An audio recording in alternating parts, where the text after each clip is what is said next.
This government meeting is brought to you by Eastworks and our local cable subscribers.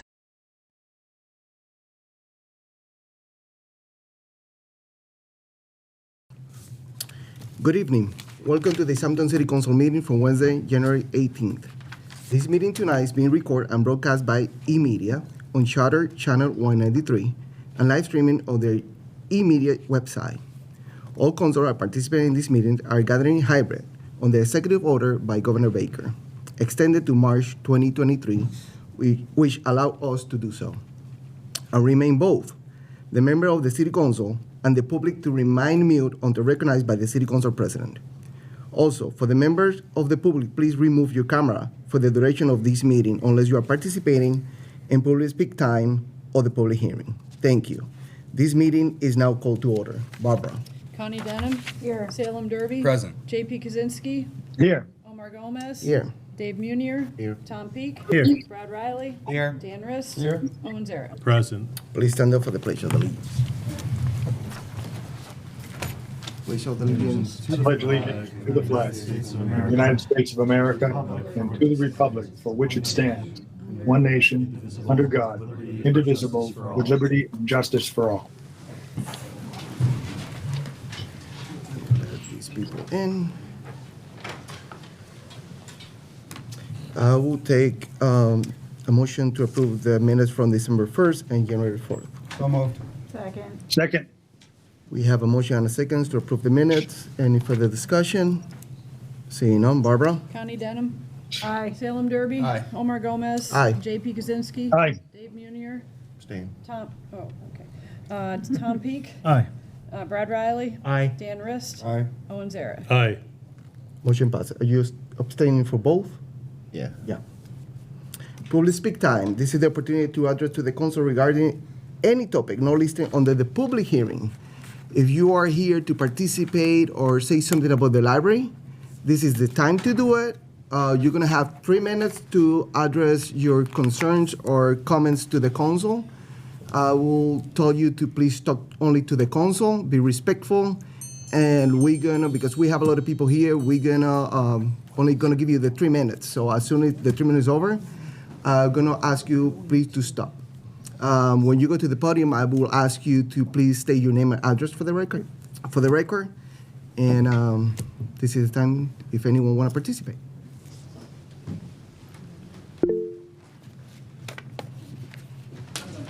And for the people who are participating remote, I'm going to allow the public in person first, and then I'm going to let the people in the participating remote after. Sure. They all have it. We shared that document. Actually, there's an additional piece. Okay. All right. Kind of contextual. My name is Chuck McCullough, 42 Ashley Circle in Easthampton. I also am working with on behalf of the board of the Easthampton, of the Emily Williston Library. I serve as CFO at Williston Northampton School. And they'd asked me to sit and work with the library over the last year and a half, 2 years, looking at the operating budget and looking at the finances of the library. What we've concluded is, and we've already, the kindness of the Finance Committee, we were able to provide that report to them last week. But we were able to just demonstrate that there is a tenuous nature to the operating budget of the library right now. And it's really manifested itself in a couple of ways.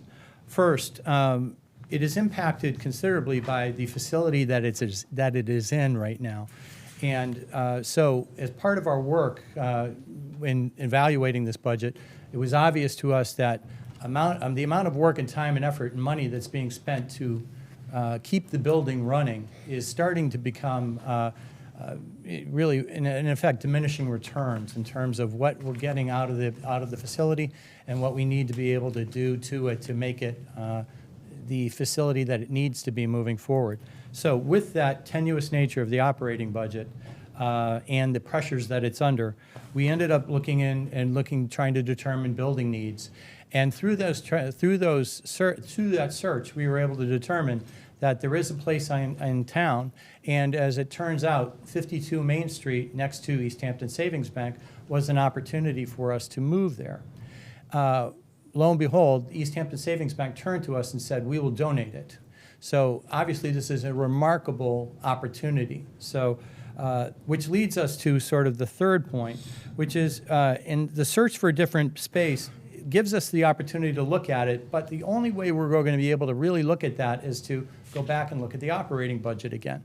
The operating budget has some needs, had some needs for a long time, and it really does come down to, in my opinion, a collaborative approach that I think the library board and the city council, the city, can look at and find what will be a funding structure that will allow us to make the library run well, not erode the endowment, so the endowment is in effect, will be there in perpetuity.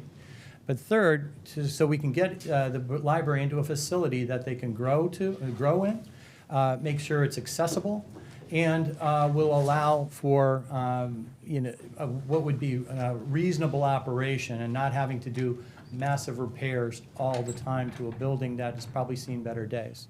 So we leave that with you.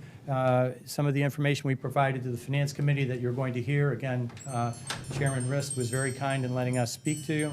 Thank you. But I would say that this is an opportunity for us to be able to reevaluate and look at this more deliberatively over the next probably next month too. Thank you. Anyone else?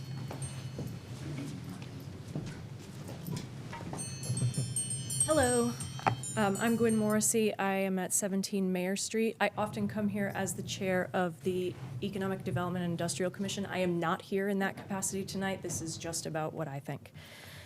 So I'm here because I read the Gazette article about the library's finances on Friday morning and my stomach dropped in horror. I might have been under a rock, but it seems like a lot of people have been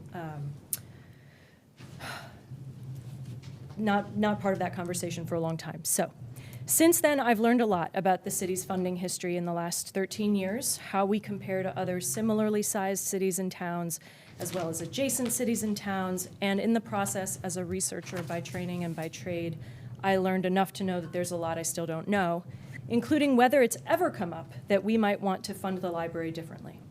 Regardless, I know for sure that a city without a library isn't one that I want to live in.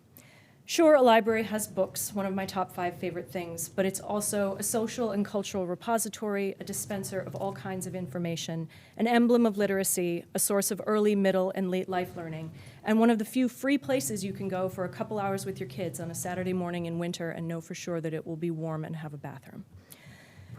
I know that every dollar of our municipal budget has a job to do, that departments essentially compete to some extent for existing revenue to provide valuable public services. How could we collaboratively determine that we definitely need a new source of revenue, or that we could steer existing dollars differently? I would love to see the community of Easthampton actively engaged in those discussions, and I fear that if the public isn't, we run the risk of losing something that we won't have the wherewithal to bring back. It seems like we don't have to do things now as we've always done them. A city that's been so interested in its own renewal, revitalization, and sustainable reputation as a cultural destination would do violence to all of its recent work by failing to take a sincere, creative, and joyful, optimistic look at how we ensure our library is still around decades from now. Libraries with more funding have more visitors. Americans with access to more public services, including libraries, are literally happier, and I think that's what Easthampton deserves. Thank you. Good evening. I'm Elizabeth Applequist. I am the president of the MLA Williston Library Board, and I am very happy to be able to read to you a joint letter from Senator John Vilas and Dan Carey. It reads, dated January 18th, 2023, Dear President Gomez and members of the Easthampton City Council, we write to you today to express our continued support for the Emily Williston Memorial Library. From the Board of Directors to many everyday visitors, it is abundantly clear that the community cares deeply about the future of our library. Throughout the last several years, we have worked closely with library leadership and stakeholders to address critical needs regarding the library. At the state level, our offices have been proud to advocate for the library however we can. Last year, we successfully secured $50,000 in state ARPA funding for the library, above and beyond the funding that the library receives annually through the Massachusetts Board of Library Commissioners, through their formula. As the new legislative session begins, we will continue to pursue any and all additional funding opportunities that may exist at the state level for the library. Most recently, Easthampton Savings Bank made a generous offer to donate a premier piece of real estate on Main Street to the library. It is this type of commitment that highlights the broad support for the library that exists amongst the Easthampton community. As this topic is discussed, please know that our offices will continue our advocacy for the library at the state level and are ready to assist the council in any way that we can.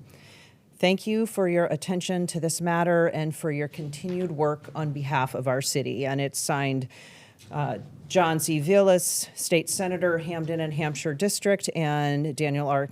Carey, State Representative, 2nd Hampshire District. And to me, this just shows how deeply supported and respected and cherished that our library is. And I have to say, as president of the library board, I feel such a deep sense of responsibility to make sure that the library not only stays open, but it thrives and it just continues to grow. So I so appreciate all of your help in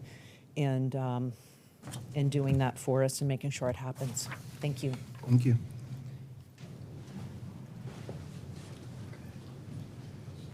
Hello, I'm Katya Shapiro, 14 River Valley Way in Easthampton. I'm also the director of the Emily Williston Library, which is a post I've held for just a year. And I have to say that in the last week and in the last year, I've been overwhelmed by the outpouring of support for the library. This really is a community that values its library. And I won't repeat the things that Chuck has said and demonstrated about our funding needs. They're very real and they're comparatively very dire. But I do think that what I can say is essentially the flip side of that. We have needs. We also have so much to offer.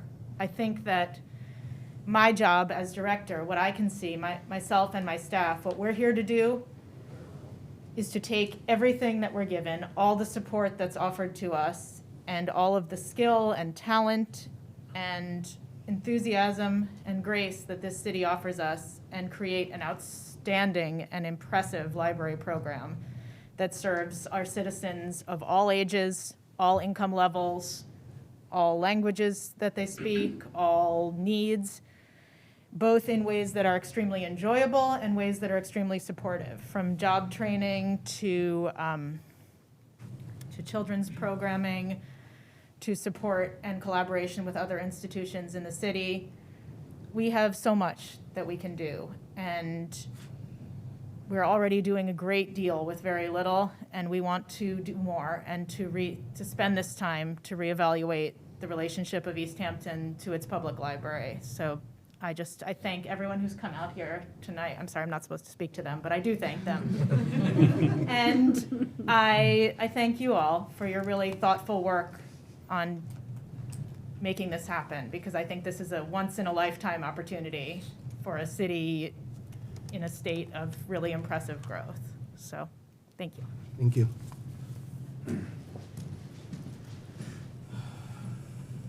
Good evening. My name's Ted Perch. I live at 8 Fairfield Avenue. I come to this meeting having 37 years experience as a public library director in Connecticut, the town of Groton, the town of Thompson, and the town of Wyndham, specifically the Willimantic Public Library. I'm intimately familiar with the machinations of municipal government and the sausage making that has to go on when you're dealing with budgets, excuse me, and financial resources. That's a given. Also, you have a golden opportunity that ESB has donated the buildings right smack in the middle of Main Street When you drive into town, that's practically the first building you see. Having that as the public library in Easthampton would be a gemstone. So you can't let that go. And you can't let the financial situation of the library go on much longer. There is need for support. It's hard in a community of this size when you have other needs, when you have bond issues for the schools, and all of the financial things that have gone on in the past 10 years. It's tough to make ends meet at the end of the day. But you also have, it's a multi-layered opportunity you have here. And the city council and the library board and the citizens of the town here should spend the time that it takes to work out the solution and talk about this in the open, transparent, so everyone knows what's at stake, because your community is at stake.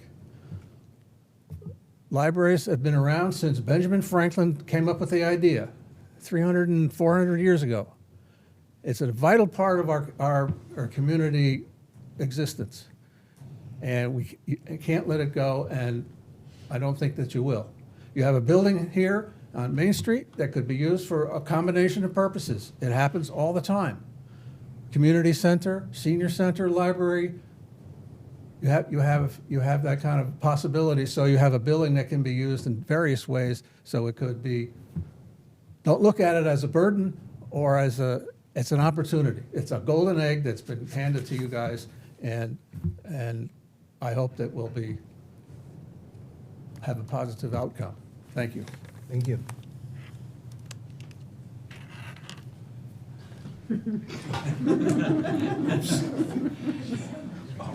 Hi, Shelby Lee. I'm from District 4. I'm part of the library strategic planning group, so obviously I'm here for the library and to give my support to the library and their initiatives at this time, which to my understanding is for the city to engage with the library in a process of evaluating different financial models that would integrate the library into a city in a more sustainable way. That would eliminate some of the redundant costs of the current model. I think there's possibly a need to potentially create a joint committee to find the best solution that would benefit both the city and the library financially in a mutual way. And there are a lot of models in use in other towns with varying amounts of success. So there is a lot to consider there, and even the potential of like making the library a city department. We need to support increasing the operation funding in the short term. Immediately, the current model is not sustainable. I think it's estimated to reach a failing point within the next 5 years. And anyone who's experienced, the magic and the services of the library does not want to lose it. It's a truly unique place. It's an important resource. It's an important educational resource, and the community really can't afford to lose it. Thanks. Thank you.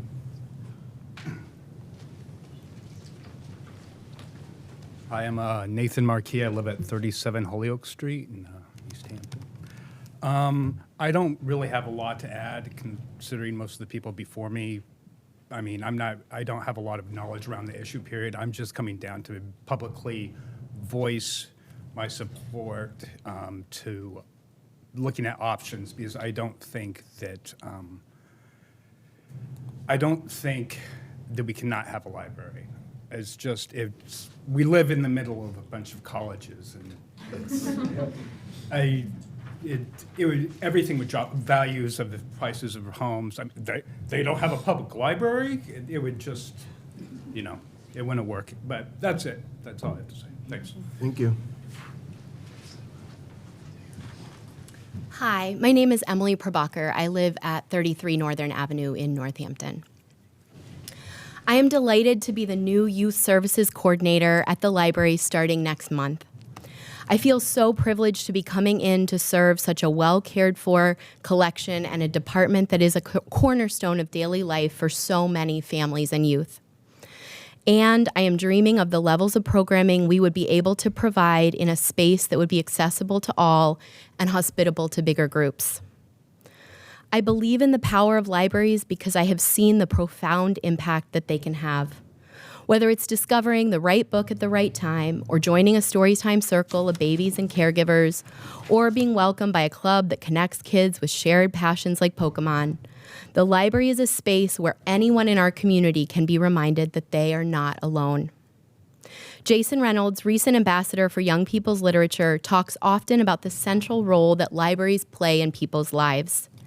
He encourages librarians to help patrons build libraries within themselves so that kids can maintain a reference desk inside of them with resources, narratives, characters, and ideas for when they feel lost and in need of answers.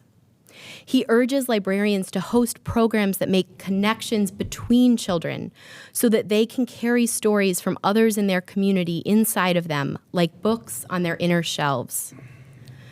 Thinking about his words in the context of our library's need for more space and funding, it occurs to me that the libraries we build and inhabit of stone and brick in many ways become the inner libraries that children create within themselves. When a child grows up with a library that is physically accessible to all, that has the space and the resources to surround them with all different kinds of members of their community, with books that reflect a rich variety of lived experience, and with programming in a space that is ample enough to connect them with their community members, the library within their own hearts and minds will also be inclusive and rich. I wish that for our collective future. For a library with the expansiveness and accessibility to foster this kind of inner library and inner safe space in the youth of Easthampton. And I believe that a bigger operational budget could help achieve this. Thank you so much. Thank you. I know a lot of people in this room, and most of them know me because I've written a book about the history of Easthampton. It's basing Can you please on state your name? industries. Can you please state your name and address for the? Oh, I'm sorry. I'm Marvin Ward, and I live across the street in 15 Cottage Street in one of Williston's factories. And of course, Williston is very heavily involved with the library. He was one of the founders of the very first library committee. I mean, the predecessor of what is now the committee. And his wife, of course, is the one who built the current building in 1881. And I hope that building will be kept. It's a beautiful building. But he was very, and he founded the school, of course. So he was very, very library-oriented and education-oriented. I am, too. My mother was a teacher, elementary school, and I grew up in a very small town in the middle of Long Island that did not have a library. And my mother helped found one, and my children's books all went into its collection. And since then, I've worked in libraries all over the place, both for pay as a student in SUNY Albany. My campus job was in the library. And then I worked as a volunteer most recently in Meakin's library all the time I lived in Williamsburg. And I've given books to libraries all over the place. So this is, in my opinion, a very interesting circle because the bank that building started out in was the First National Bank of Easthampton, which Williston also helped found, as he did with the Easthampton Savings Bank. Their original positions were in what is now the Fickert real estate agent for the National Bank and upstairs for the Savings Bank. The Savings Bank was at a different location in between. So it's like the circle. So now the people who are running that bank is doing what Williston did, to contribute things to the community, because after all, Williston also paid to have the old town hall built and the church. It's a really great opportunity, and it has to be taken. Libraries are very important.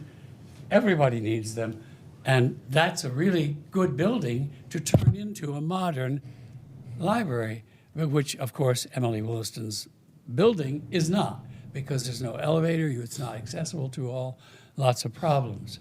So I hope we can come up with the money that needs to be put with that to make the conversion and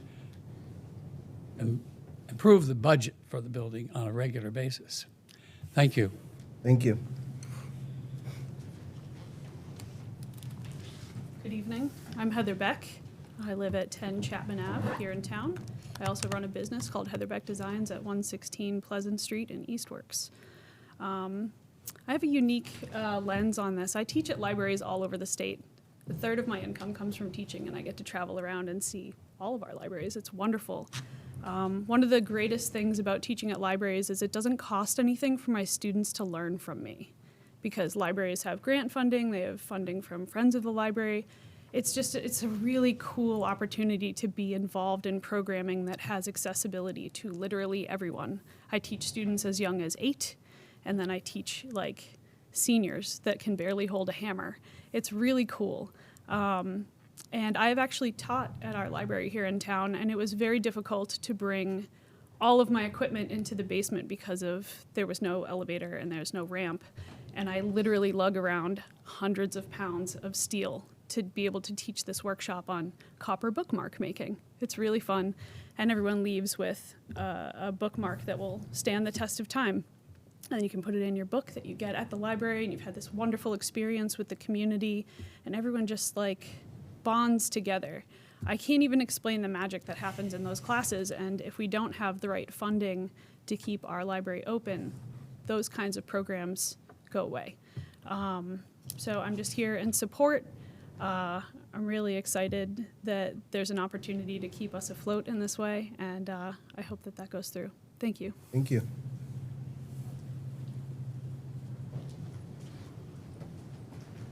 Evening, folks. Jonathan Schmidt, 442 East Street here in town. I've had the privilege of providing professional library services to the children of Easthampton for more or less the past decade. I had the honor of hiring to bring Heather Beck into the library to do that programming that was just mentioned. Still have that bookmark.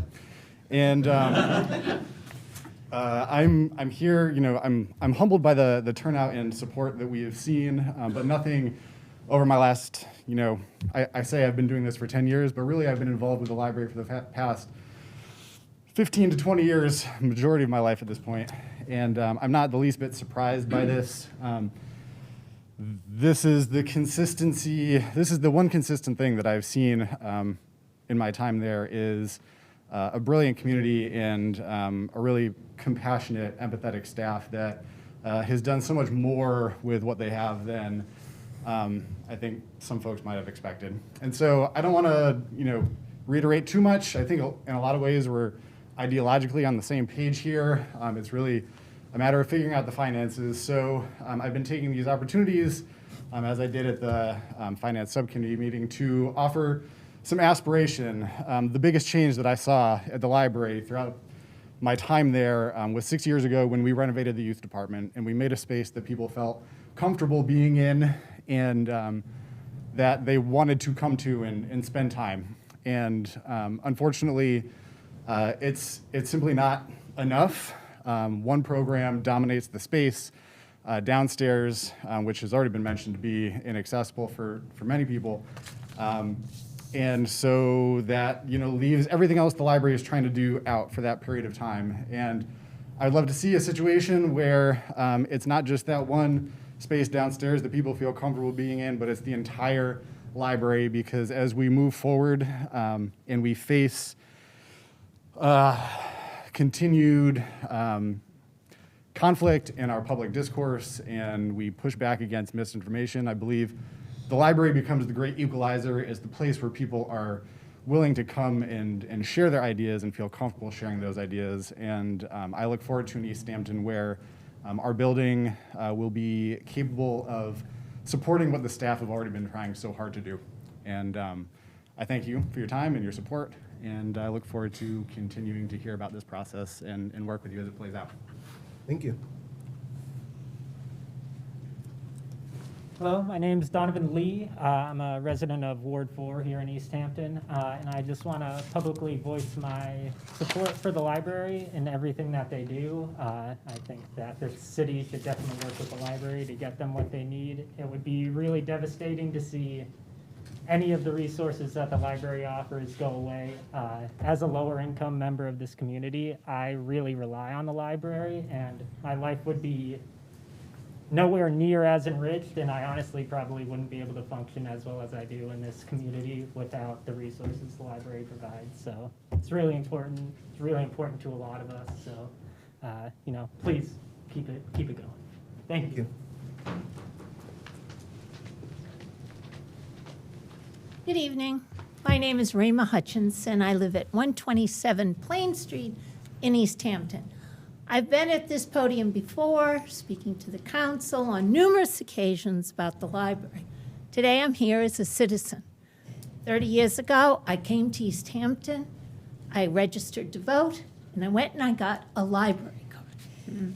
And those were the two most important things I could do as a citizen of this town. I could learn, I could vote, I could become involved. It's where I met people, it's where I made friends, it's where I got involved in community. I've served the government, as you all know, for many years. But I'm here to tell you, the library is about getting books, getting information.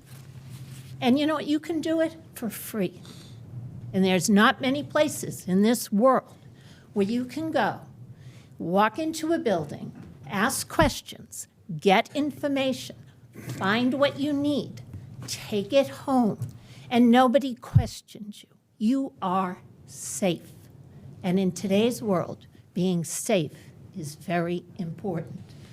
Because the library serves everyone in Easthampton, it deserves more than what the city presently gives it. So I just hope that this is the time and the place when we will step up and create the library that everybody wants to have, everybody imagines that we have, and everybody expects that we should have. Thank you. Thank you.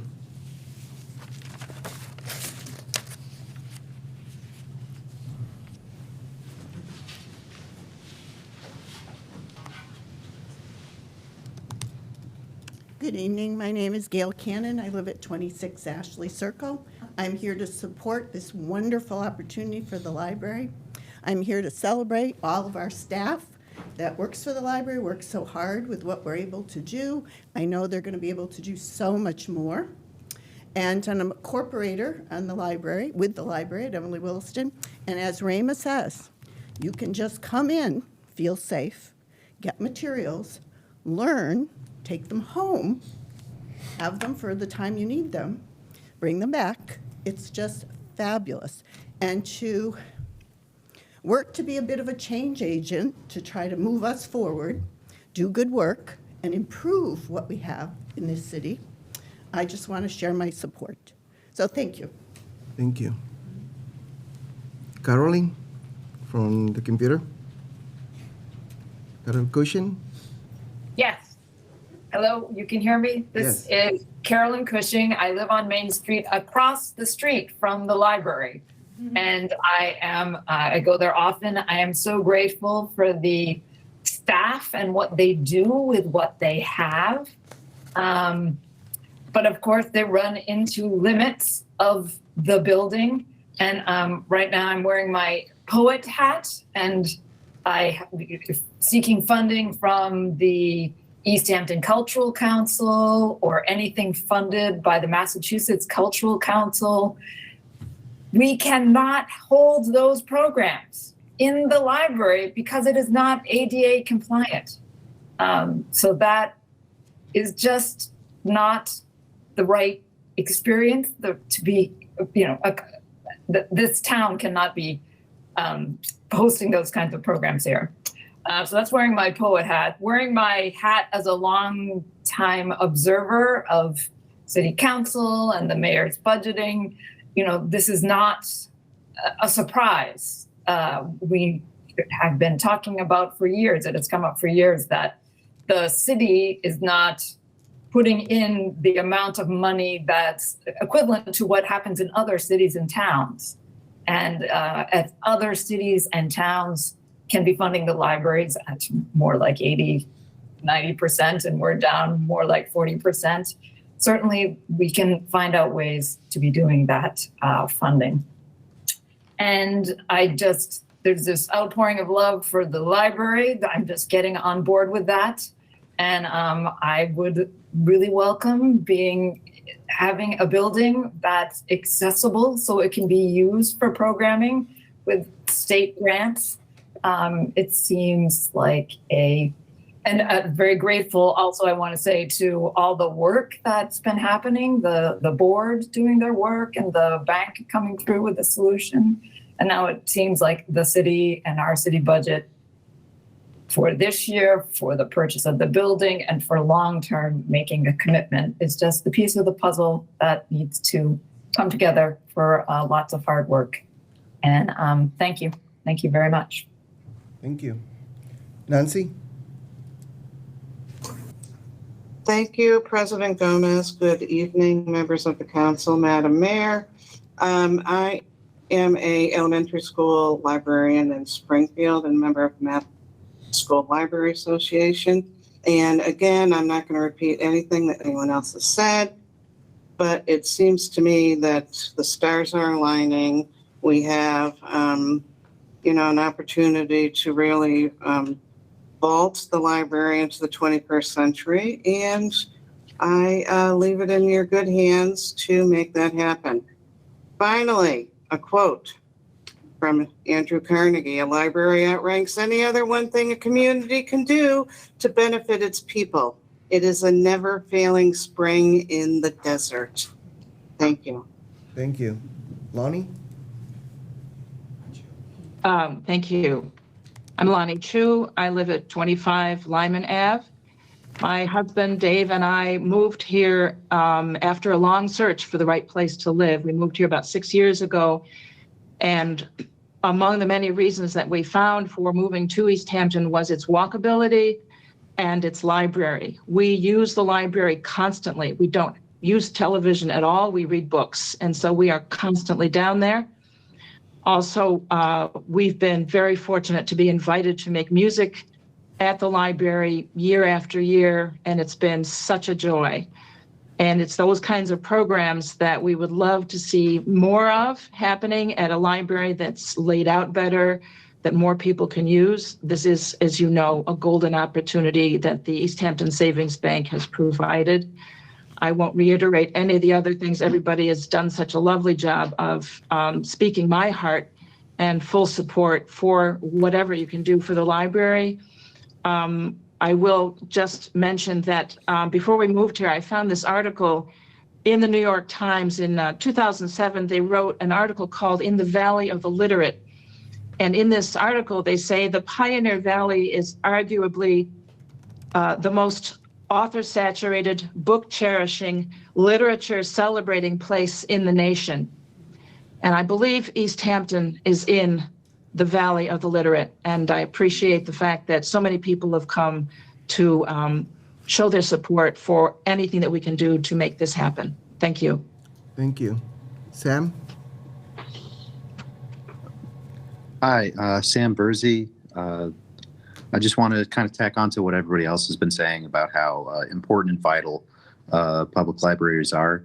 I also want to say that a town's public services reflect the town's values, and that especially in this day and age, I would like to see Easthampton embody the kind of progressive and inclusive values that a well-funded, well-resourced public library can really be a haven for, and a palace for the people and for the humanities and the liberal arts. Thank you. Thank you, Sam. Brianna? Hi, can you hear me? Yes. I live at 45 Loudville Road in Easthampton. I wanted to hop on because I wanted to show my support and love for the library. I use it quite frequently. I use it for a lot of self-development purposes, and I've been able to get my own education through the library, and it's helped me develop as a person. So I think that's really great. I've also had an opportunity to visit the youth center downstairs. I know I don't have any children right now, and I'm looking to do that one day and kind of I like the youth center down there, but I think it could be a lot improved. And I think we need more accessibility for everyone to be able to do that as a child or as an adult. I found it very struggling to go down there and kind of be like, this is where I want to hang out. This is where I want to be with friends. This is where I want to get my education for free and I can sit here and talk with people. I found it hard from that perspective. And I've been to, not to go on too long, I've been to the Forbes Library in Northampton, and the Children's Center is amazing down there. I don't know if anybody's had the chance to go there and visit or take a look. They have elevators, they have, the space is beautiful, the library is gorgeous. I would like to see that for Easthampton. I think it's something our kids deserve, our futures deserve, and we need to get people like me with parents, people that have kids and older to get back into the libraries, because I think there's an opportunity there and you can get a lot for free. And that's really important to have going forward. And that's all. Thank you. Thank you. Hi, my name is Jean Libby. I live at 68 Oliver Street. And I come from a family of library users. And we're really proud students at the People's University, like the sign said, out in front of the library recently. I just wanted to also voice my support and echo everything that folks in the community have shared. The library has been really important to our family here in Easthampton. It was a very vital connection to information, entertainment, and actual people during the pandemic. So we were able to order books, and Jonathan would put together a list for us, and we would get a stack of books, and it felt really personable at a time that we were really missing human connections, which is why I think it's so important that we take advantage of a space where we can come together as people and really as a community to participate in library services and programs. And so I would really encourage the city councilors to work out a solution. I know that we are all in this together to really support what our public library can be. I think that we have great leadership in the library to take it to the next level. I'm really excited for the opportunities that this new building might present, and I really hope that it works. I have another, my daughter wants to say something as well, if that's okay. Sure. Okay, go ahead. My name is Simona. I live on Oliver Street. I love the library because I can check out books and things for free. Everyone can use the library, and they don't even have to pay money. All the librarians that work there are really nice. If the Emily Williston Library closed, I would be really sad. It would be better if we had a bigger library so we can go there to read. Thank you. Thank you, everybody. Communication for elected officials, boards, and committee. Any councilor have something? Councilor Rist? Well, it's hard to follow that young lady, but I will try. Councilors, I want to make a statement as a longtime councilor, and I have dealt with every budget this city has ever produced as a city. As we approach the budget session, I want to briefly make the council aware of our responsibility to do our homework on all the areas of the budget. We will be approached by advocates for some departments, especially the school department and the library, for instance. We will also hear from constituents that also advocate for those departments with passion. Thank you. I encourage all of us to listen, but to remember that there are many departments in this government that don't have the kind of public advocacy, but are supported by the majority of our citizens. Yes, they want the schools and the library funded, but they are very concerned about our roads, our sewer and water infrastructure that's 100 years old, our public safety departments, our recreation department, and our senior enrichment center, just to name a few. So we must take the time to approach the mayor, whose door is always open to our questions, to get the entire picture. I also ask all the departments and the department heads to also be aware of the entire city's needs when they approach the mayor for their needs. We may have extensive free cash this year, but we also have huge capital needs. Free cash can only be a temporary fix to operational budget shortfalls. The bottom line is for the departments to communicate, to advocate, yes, but to realize that the mayor and the city council must balance all the needs of the city. To prioritize one department over others only leads to acrimony and citizen despair. That's all I have, Mr. President. Thank you, Councilor Rest. Any other councilor? Councilor Sarek? I wasn't going to say anything, but we have people here who can actually hear about some exciting things coming up. So thanks for attending. And just so people understand, we're not allowed to respond to public comment. If we were, I'd certainly be an open book. So this year, we're having our citywide cleanup on April 29th. That's volunteer driven. We've had a really great turnout the last few years, and the more people that we have turn out, the cleaner our city is. That usually kicks off a period from, in this case, the end of April through the fall, where we have smaller cleanups. Some of you may be aware that we recently started an initiative that's now coming up on 2 years to collect nip bottles off the street, and we're already halfway full with our fifth bin. So that's closing in on 12,500 nip bottles that we've picked up. The state still needs to do their job to actually figure out what we can do with those other than throw them in the trash, but at least they're not floating in the pond. This year, we're going to change our focus not just to make sure that the city's cleaner, but focus on also how we can contribute to improving our biodiversity and ecological sustainability and responsibility to the city. We haven't quite figured it out yet, but I think we're going to do something in the form of providing native plant pollinator kits to a certain amount of volunteers who first sign up, so that we can put back in the earth what we need to provide support for the habitats of our vital pollinators, which are collapsing. And we're also going to use that as an opportunity to kick off No Mow May. Leading up to that, I think I heard some people mention something about the library a few minutes ago. I'm not sure. There will be an event on April 12th at 6:30 talking about the value of pollinator habitats and what pollinators are doing in our local and regional and worldwide ecology. Again, that's at 6:30. That will be a presentation given by Peggy McLeod, who used to run the Western Mass Pollinator Network.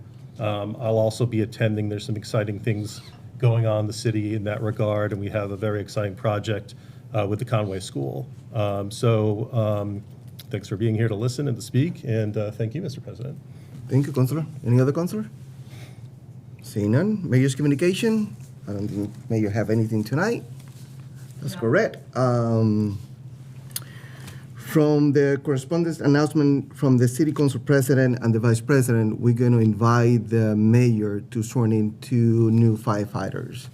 Those new 2 firefighters, I apologize if I mispronounce your names, but it is Riley Sorenson and Mitchell Prest. That's correct? Yeah, I will invite you to please come forward. And the Mayor, please. Yes, so as they're making their way forward, number one, thank you, Councilor Gomez, city councilors, Mayor LaChapelle, and certainly the residents of the city of Easthampton. Tonight's certainly an exciting night for us, for the Easthampton Fire Department and the community at large. We're bringing on these 2 new firefighter EMTs.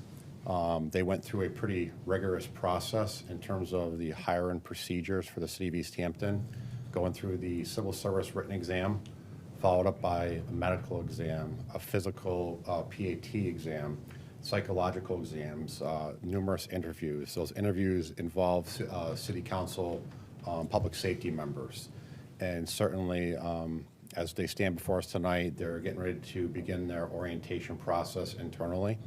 And then once that's completed, they'll be assigned a shift within our department. And they both have already been signed up to attend the Massachusetts Fire Academy, based out of Springfield, beginning March 23rd through June 9th. And then certainly followed up by that, they'll be continuing their education with their paramedic certifications at the state level. So we're certainly very excited to bring them before the city representatives and leadership here tonight. And with that, I'll turn it over to Mayor LaChapelle to swear in both Riley Sorensen and Mitchell Prest as well. Would you like to do them individually or together, Mayor? I think individually after all that work. Absolutely. Yes. So, Mitchell, why don't we have you come on over here first? Yes, sir.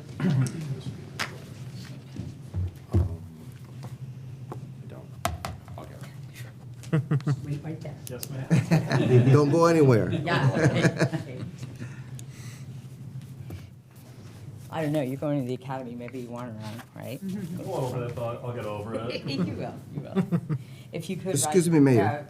Excuse me. If I don't know if he can turn the other way because the camera's there, so that way the public can see him. All right. Thank you, sir. Yes. Our pleasure. There you are. Perfect. If you could raise your right hand and repeat after me.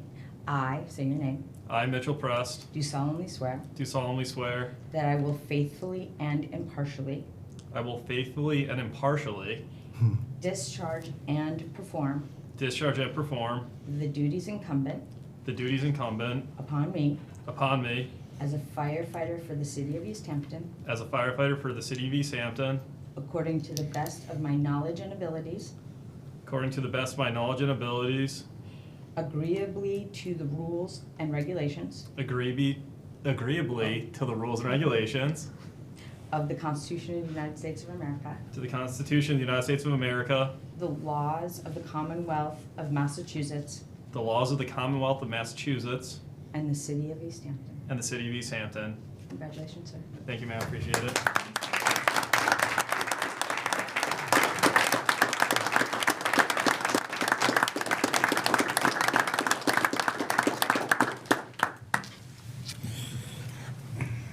Let's say the 18th. Yeah.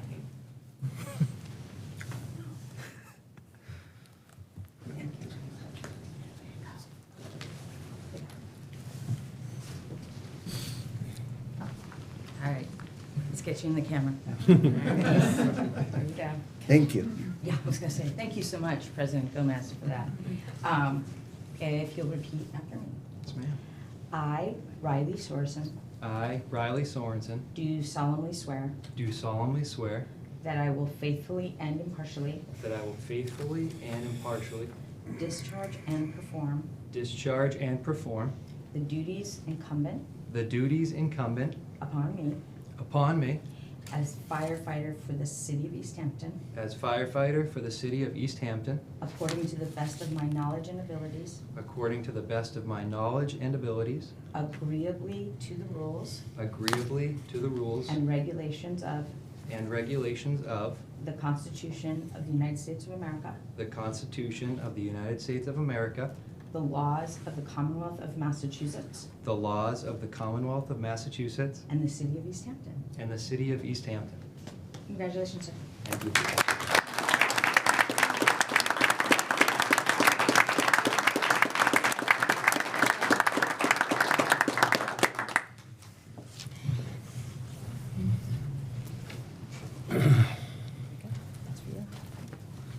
Mr. President, may I take the leisure to make a few comments about the new police? Oh gosh, good. He didn't hear that. They didn't hear fire. Please do. Thank you. Thank you to Chief Norris and the members of the Easthampton Fire Department here to support their colleagues. It is a very tight group over there. I do want to, note, some years ago, we applied for a SAFER grant where the state came in, we added 4 firefighters, and gradually we would have to take them on into the payroll. I just want to give credit where credit is due to Chief Norris as we just swear in 2 more with no fiscal detriment to the city. Chief has done just an amazing job. Thank you, Chief.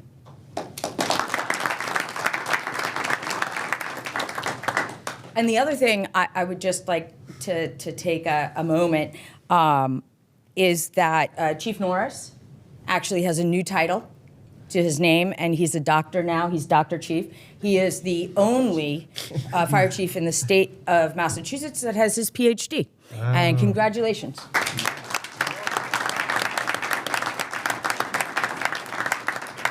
Thank you, Madam Mayor. Mr. Vice President? Thank you, Mr. President. So on behalf of the City Council, we want to extend our gracious gratitude to the members of the Easthampton Fire Department. Welcome the new members. We respect and we understand the levity of the work that you do. It's very important for us that you are doing your job and that you feel supported. So we want to make sure that as you come here as new firefighters, you feel supported. And welcome and thank you. Thank you.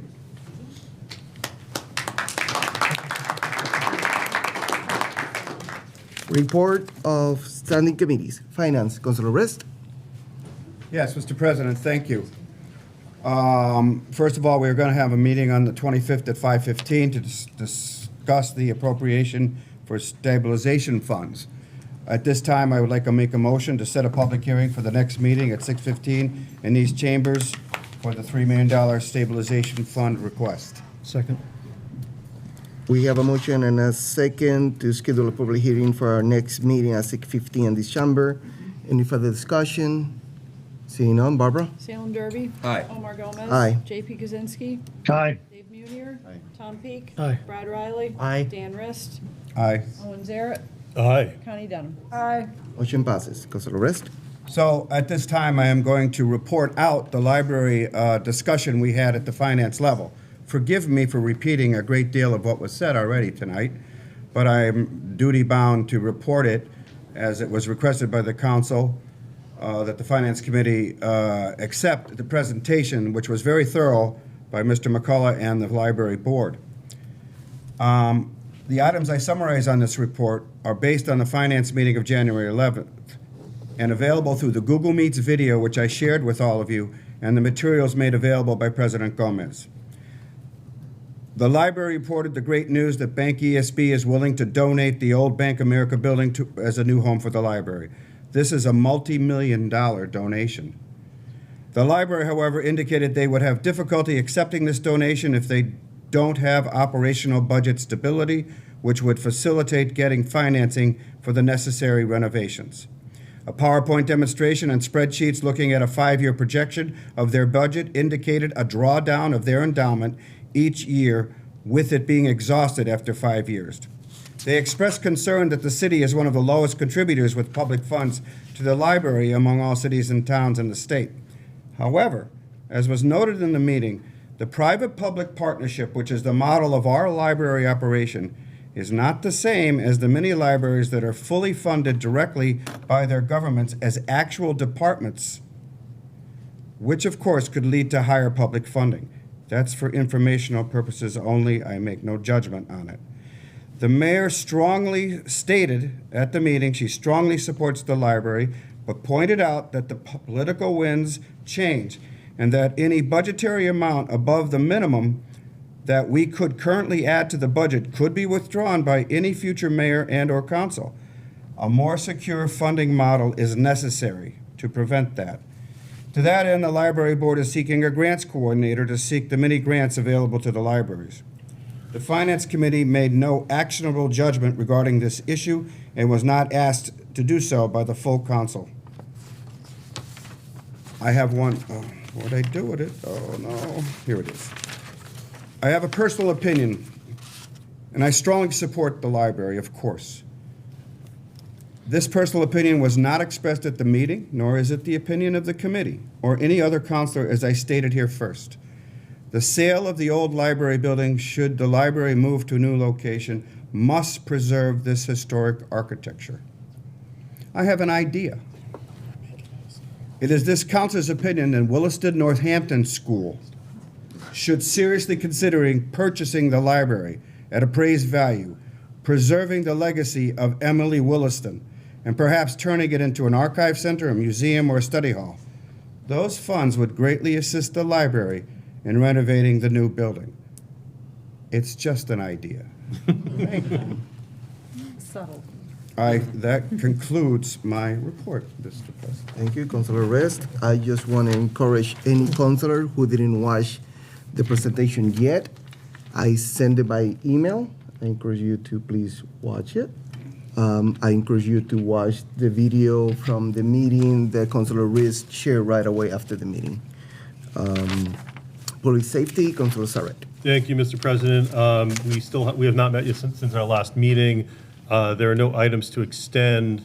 I just wanted to make a note that there was a scheduling conflict that arose, and initially we intended to meet on February 21 at 6 o'clock, and I conferred with the members of the committee, and we're going to meet on February 28th. I've also confirmed that with the Chief of Police, as we will be getting, I think, a lengthy report from him as we're heading into the budget season, and thus concludes. Thank you, Councilor.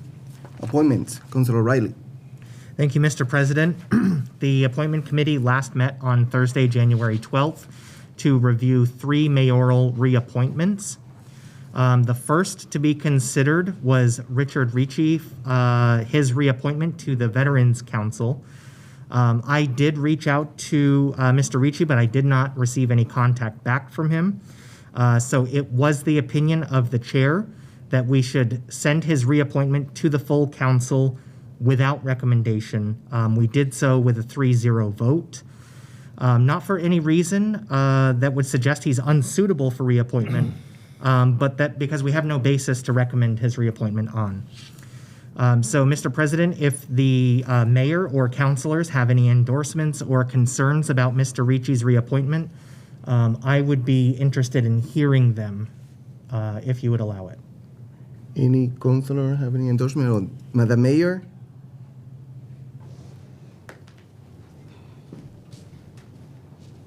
Upon putting the reappointment application through, I found like this applicant had upheld the duties that he was appointed for and would be a strong candidate for reappointment. I will say that I did not personally speak with him, but touched base with those who work with the committee. Thank you, Madam Mayor. Any other councilor? Seeing none? Okay, so seeing no other comments, I move to confirm Richard Ricci's reappointment to the Veterans Council with a term expiration date of December 31st, 2025. Second. We have a motion and a second for the majority appointment. Any further discussion? Seeing none, Barbara? Omar Gomez. Aye. JP Kaczynski. Aye. Dave Munier. Aye. Tom Peak. Aye. Brad Riley. Aye. Dan Rist. Aye. Owen Zaret. Abstain. Connie Denham. Abstain. And Salem Derby. Aye. Motion passes. Councilor Riley? So next we have 2 reappointments. Both have term expiration dates of December 31st, 2025. The first is Daniel Buttrick, who is a current member of the Conservation Commission. So I reached out to the chair of the commission, Julie Busa, and she only had positive things to say about his contributions, saying, quote, "I'm in full support of Dan Buttrick's reappointment. He is an invaluable contributor to the commission, not least because he is a water resource engineer by profession and can provide vital feedback when reviewing stormwater calculations and other information."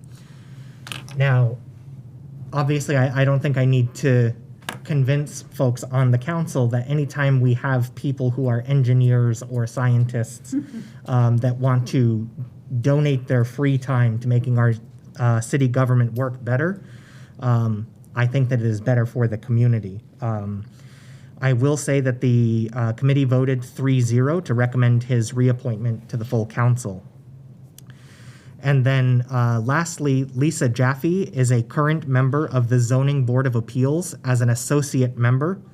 Her reappointment would also upgrade her status to a full member. For the council and for the public to understand the difference between the two, associate members are allowed to engage in discussion on agenda items and can weigh in with only their opinions and cannot vote on agenda items if there is a quorum of members present. By becoming a full member, she would be able to vote on all agenda items as they come before the Zoning Board of Appeals.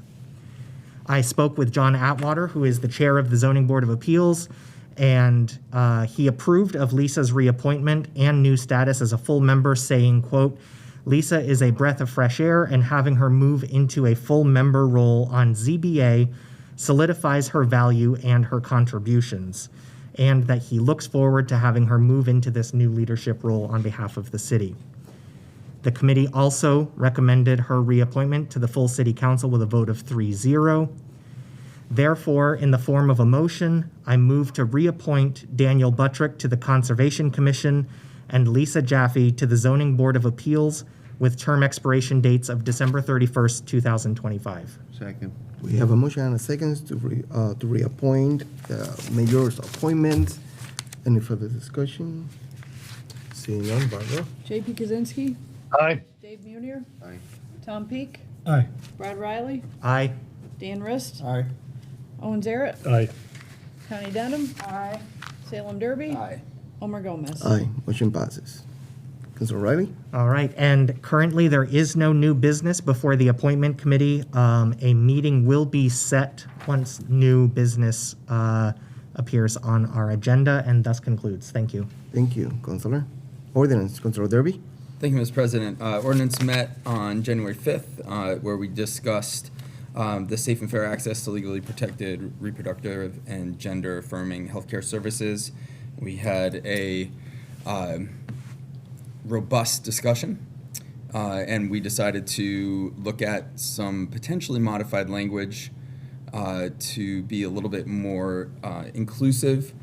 So we are still discussing that item.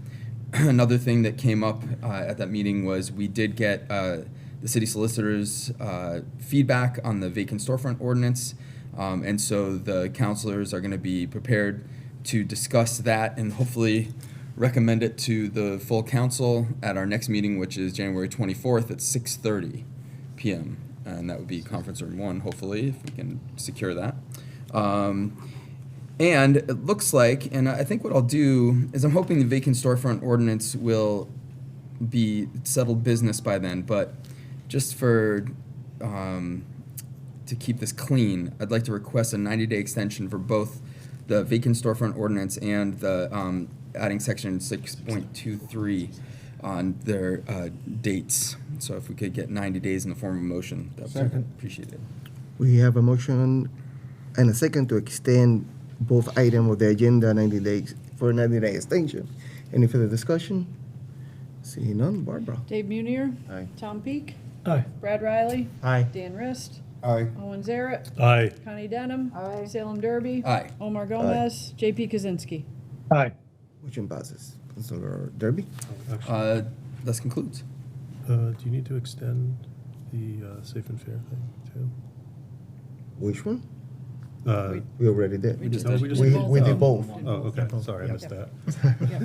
I just heard the storefront part, Yeah, thank no. you. Councilor Kosinski wouldn't have anything for property, that's correct? That is correct. No report. Thank you. Rules and Government, Councilor Rest? Yes, we'll be meeting on the 26th, next Thursday at 5:30 in room 1. We will be discussing the charter changes, and we will add the new charter request that's coming via new business. We will also continue to discuss what has morphed into the creation of a new committee, that being the resolution that was the Xerxes Society B City resolution. The new committee is being discussed through ordinance creation, which is allowed in the Charter 6.1A. And the new committee the new committee is currently being debated to be called the Biodiversity, Environment, and Ecological Sustainability Committee, which will encompass a great deal of the bee city pollination issue and other sustainability issues. It was the committee's thought that this would be a better way to go, skipping a step of having a ad hoc committee, which would end up recommending this kind of a committee. So we're going to be debating that, and I thank Councilor Zarrett for providing his ideas on that ordinance. Thank you very much, sir. So that concludes, Mr. President. Thank you, Councilor. New business, Mr. Vice President. Thank you, Mr. President. I would like to move that the City Council fiscal year 24 budget be sent to Finance. Second. We have a motion and a second to send the City Council fiscal year 24 budget to the Finance. Any further discussion? Seeing none, Barbara? Tom Peak. Aye. Brad Riley. Aye. Dan Rist. Aye. Owen Zarrett. Aye. Connie Denham. Oh, boy. Yes. Salem Derby. Aye. Omar Gomez. JP Kaczynski. Aye. Dave Munier. Motion passes. Thank you. I would also like to move that the amendments to City Ordinances, Chapter 7, Section 7-17, Exhibit A, and amendments to City Ordinances, Chapter 7, Section 7-18, Exhibit B, be moved to Ordinance Committee. Second. We have a motion and a second to move to the Ordinance Committee the amendment of the City Ordinance, Chapter 7, Section 7, 17, 7, 18, Exhibit A and Exhibit B. Any further discussion? Seeing none, Barbara? Brad Riley. Aye. Dan Rist. Aye. Owen Zaret. Aye. Connie Denham. Salem Derby. Aye. Omar Gomez. Aye. JP Kaczynski. Aye. Dave Munier. Aye. Tom Peak. Aye. Motion passes. Mr. Vice President? Thank you, Mr. President. I'd also, and finally, like to move that the Charter Amendment Request, Section 2-10, Council Review of Mayoral Appointments, be sent to Rules and Government Relations. Second. We have a motion and a second to move to rules. The Charter Amendment Request, Section 210. Any further discussion? Seeing none, Barbara? Dan Rist. Aye. Owen Zaret. Aye. Connie Denham. Salem Derby. Aye. Omar Gomez. Aye. JP Kaczynski. Aye. Dave Munier. Aye. Tom Peak. Aye. Brad Riley. Aye. Motion passes. Look, okay, we do everything we have on our agenda for tonight. I'll take a motion to adjourn. So moved, Mr. President. Second. We have a motion and a second to adjourn. Barbara? Owen Zaret. Aye. Connie Denham. Salem Derby. Aye. Omar Gomez. Aye. JP Kaczynski. Yes. Dave Munier. Tom Peak. Aye. Brad Riley. Aye. Dan Rist. Motion passes. Aye. Have a great I get evening. to say aye first.